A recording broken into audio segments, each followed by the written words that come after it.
Up, though, warriors? I just come to talk about me time. So for me today, me time was simply riding to Dollar Tree doing 35 to 40 miles per hour, walking slow into the store, walking extremely slow when I got in the store, coming back to my car walking slow, driving back to my home doing 35 to 40 miles per hour, but just enjoying the moment of just me being by myself, not overthinking anything, playing the music, and really like drawn into what I'm supposed to do. I'm really supposed to be still. I miss out on a lot that God has for me because I'm constantly moving. I don't dive into me time quite often, which kind of messes up the flow of what Spirit is really trying to do in my life. Literally 2 to 3 years before I was diagnosed with MS, I always had a message of be still. Be still.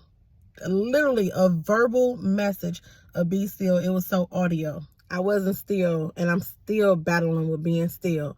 But I said I'm doing 60 days for myself, and I'm going to be still during these 60 days so I can really tune in to what God is trying to do in my life.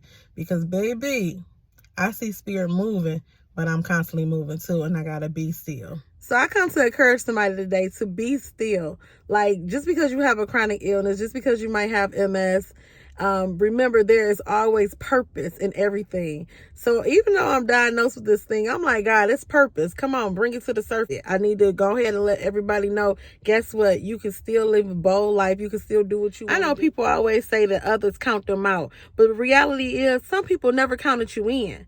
They never counted you in, especially when you showed up with MS, especially when that chronic illness hit you. But don't you count yourself out. You keep pushing. And you better know that better is in you. You better know that everything that you want in life, you can still achieve. Do not let this illness eat you up. Do not let your chronic illness win. You better know that there's somebody out there with the whole ability. They can't outdo somebody with a disability, because this is the ability that God wants to use us in. You better know that this is the ability that God wants to use us in. So guess what? Be used.